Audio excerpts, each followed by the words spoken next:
turabasuhuza kandi tubaha ikaze kuri Philohope. Twizere yuko muri amahoro kuko ibyo nibyo tubifuriza. Umuyobozi w'inama y'abaminisitiri mu gihugu cy'Ubutaliyani, uwo twafata nka minisitiri w'intebe muri icyo gihugu, witwa Giorgia Meloni, arashaka gufungura imiryango ku banyamahanga ariko badakomoka ku mugabane w'i Burayi bagera ku 500,000 b'abakozi bazaza gukorera mu gihugu cy'Ubutaliyani guhera umwaka utaha wa 2026 kugeza muri 2028. Ni ukuvuga ngo n'akandi kazi karenzeho bashaka gutanga kuko hari akandi nako katanzwe umwaka ushize. Turaza kubabwira impamvu yabyo. Icyo twaheraho ni uko ubukungu bw'icyo gihugu niho bushingiye ku mbaraga z'abakozi, ku kazi, ku murimo. Ubukungu bw'icyo gihugu, ekonomi ishingiye ku murimo. Hari amaviza ateganyijwe gutangwa yo gukora y'akazi, visa de travail cyangwa se work visas. Izo viza zigeze ku 497,550 nizo zizatangwa guhera umwaka utaha. Impamvu ni iyi: niki kiri gutuma Ubutaliyani bukenera bano bakozi? Ubundi uyu Giorgia Meloni ajya gutorwa, amaze igihe gitoya ku buyobozi, ajya gutorwa cyangwa se ajya guhabwa uriya mwanya, mu byo yari yarasezeranyije harimo gufunga imipaka. Ngira ngo nk'uko mubizi, hari abantu benshi bagiye bahungira mu gihugu cy'Ubutaliyani, ndetse bamwe bakisanga ku birwa byaho, bimwe baturutse muri Afurika. Ni benshi bagiye bagwa mu mazi, ngira ngo amakuru twagiye tuyabona. Hari abantu rero badashyigikiye na gato bo mu Butaliyani, badashyigikiye ikintu kijyanye na immigration, cyane cyane abari mu byo bita droite. Hari abantu batemera cyangwa se badashyigikiye ko abimukira baza mu gihugu, noneho byakubitiraho abazaga muri buriya buryo bazagamo byo bikaba ibindi. Kandi byo wenda nta n'umuntu wakwifuza ko abantu baza mu buryo bubi mu by'ukuri. Ariko uretse n'ibyo, hari abadashyigikiye rwose abimukira ko baza mu gihugu cyabo. Uyu mudamu rero icyo kintu yari yaragitanzeho nka promesse yuko azafunga imipaka, ariko ibintu byarahindutse. Ngira ngo byarahindutse bitewe na realite yabonye kuri tele, cyangwa se bitewe nuko yabonye abo bantu ahubwo bakenewe. Ubuyobozi bw'icyo gihugu buvuga yuko mu myaka 5 iri imbere buzaba bumaze kwinjiza abimukira baje gukora mu Butaliyani bagera kuri miliyoni. Kubera iki rero? Hari ibura ry'abakozi. Ni ukuvuga ngo hakenewe abakozi. Imirimo irahari kandi myinshi, ariko abakozi ntabo. Bakeneye rero icyo bita immigration légale et contrôlée. Bakeneye abimukira binjira mu buryo bwemewe n'amategeko, ariko kandi bugenzuwe neza. Niyo mpamvu izo viza z'akazi zateganyijwe bagiye gutanga, baziye abakozi babimukira ariko badakomoka ku mugabane w'i Burayi. Bisobanuye yuko na Afurika irimo mu bakenewe, Afurika nayo irimo abakozi mbega bakomoka muri Afurika.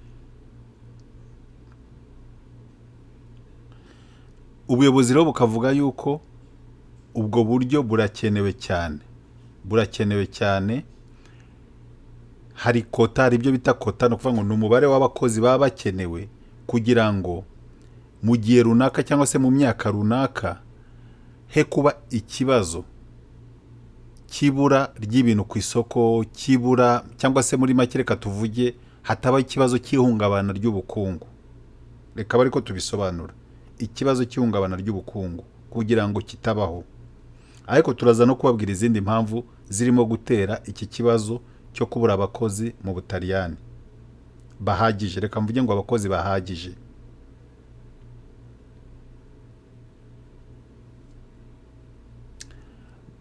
Bamwe mu bakoresha, no kuvuga ngo bimwe mu bigo bikoresha abakozi benshi ku rwego rw'igihugu, bivuga yuko bifite ikibazo cy'abakozi. Bavuga ngo bakeneye abakozi. Urebye abo ngabo ni nabo banashyiraho pressure nini cyane.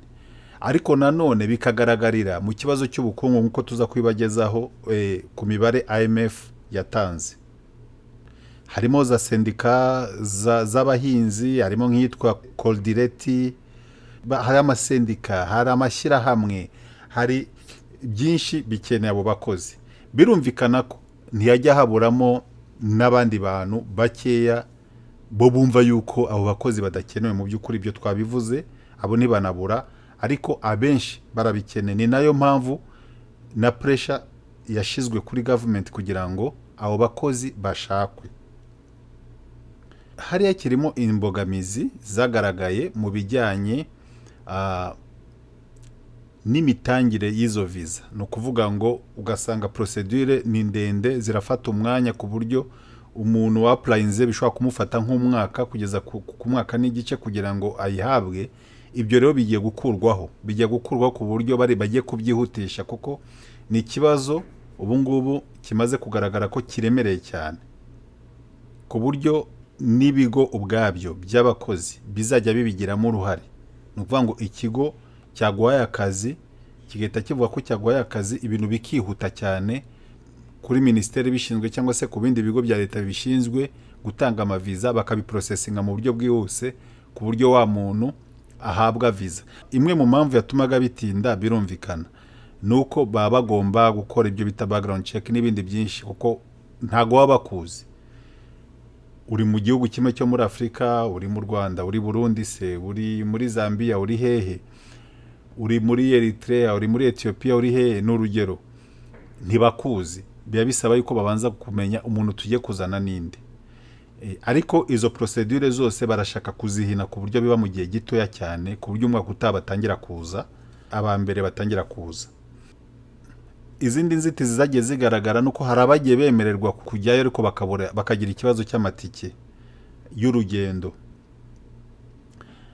Imirimo rero ihakorerwa ni myinshi. Hano ntago barimo kuyisobanura, ariko birumvikana harimo iy'ubuhinzi cyane cyane niyo batindaho cyane, harimo niyo muri hospitality, bijyanye n'amahoteli, mbega ubwo n'ubukerarugendo muri rusange, ariko harimo n'ibindi buriya, kuko ekonomi y'igihugu ntago ishingiye aho ngaho gusa, harimo n'iyindi. Nk'uko mubibona, urwo n'urugero y'imwe mu mirimo ikorwa aho ngaho. Akaba ari abakozi bamwe, hari abaturutse mu Buhinde, barimo gukora mu majyepfo ya Rome, i Roma mu Butaliyani, bari gukora mu by'ubuhinzi. nk'uko mubibona ni imirimo y'ubuhinzi. Iyo ni imwe mu mirimo ikenewe, ariko birumvikana ko harimo n'indi, byanze bikunze harimo n'inganda, harimo n'ibindi, kuko ubukungu bw'icyo gihugu ntabwo bushingiye ku buhinzi gusa cyangwa se ku bukerarugendo, amahoteli n'ibindi, ahubwo harimo n'ibindi. Nk'umwaka ushize mu gihugu cy'Ubutaliyani, 7.8% by'abantu binjiye mu gihugu, abenshi bahise bahabwa ama permis de séjour, cyangwa se bahise bahabwa ibyangombwa bibemerera kuba muri icyo gihugu ndetse no gukora, kugira ngo cya kibazo kibashe gukemuka.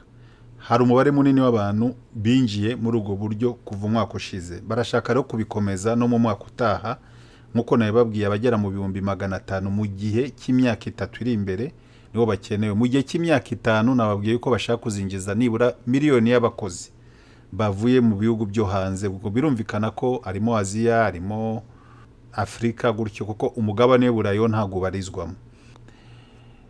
Uyu mubare rero 7.8% ukaba ari umubare watangajwe na Ero Straniero. Ero Straniero ni organisation cyangwa se ni nk'ikigo kirwanira abimukira, kirwana kugira ngo abimukira binjire mu gihugu kandi babinjize mu buryo bwujuje ibyangombwa cyangwa se bwujuje amategeko. Binjire mu gihugu, bahabwe ibyangombwa mu buryo bwujuje amategeko. Iyo Ero Straniero rero nayo ni kimwe mu bigo cyangwa se nk'ishyirahamwe ririmo kurwanira icyo gikorwa cyo kuzana abimukira mu gihugu. Bo rero bakaba barimo kurwana no kugira ngo amategeko, igihe ibintu byamaraga umwanya byamaraga kugira ngo umuntu ahabwe ibyangombwa byo gukora ugabanuke mu buryo bushoboka.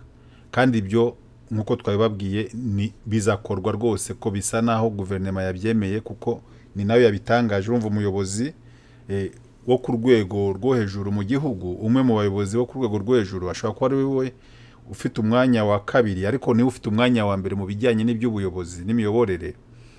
Kuva yabitangaje nuko bizabaho kandi nuko bazabikora. Imwe mu mpamvu zikomeye zirimo gutera iri bura ry'abakozi ni iyihe? Imwe mu mpamvu irimo gutera iri bura ry'abakozi, hari gupfa abaturage benshi kuruta abavuka. Umubare w'abapfa uraruta umubare w'abavuka cyane. Hari kuvuka abaturage bake cyane mu gihugu, ariko abapfa ugasanga ni benshi. Ibyo rero bituma abasaza baba benshi batabasha gukora, abakiri bato ugasanga umubare wabo ni mutoya. Ni ukuvuga ngo bandi bafite imbaraga zo gukora ugasanga ni bake. Uwitwa Fabio Panetta, uyu akaba ari guverineri wa banki y'Ubutaliyani, nawe ni umwe mu bantu bashyigikiye ko abakozi baza, abimukira baza. Yemeza yuko abakozi aribo bazatuma croissance iboneka, cyangwa se aribo bazatuma ibyo bita productivity, nibo bazatuma umusaruro uboneka. Nkuvuga ngo ni abakozi, nawe arabishyigikiye. Murabyumva namwe ko ni ibintu birimo ubuyobozi bw'igihugu, bivuze ngo ni ibintu koko bizakorwa. Nkuko twabibabwiye, FMI ni Fond Monetaire International, cyangwa se IMF, International Monetary Fund, niyo igena politike y'ifaranga ku isi. FMI ikaba ivuga yuko Ubutaliyani kugeza ku mwaka wa 2050 ubukungu bwaho buzaba bwagabanutseho hagati ya 13 na 17% bya PIB, cyangwa se bya GDP, by'umusaruro mbumbe w'ibyo igihugu cyinjiza mu gihe cy'umwaka. Birumvikana ko ni ibintu biteye impungenge.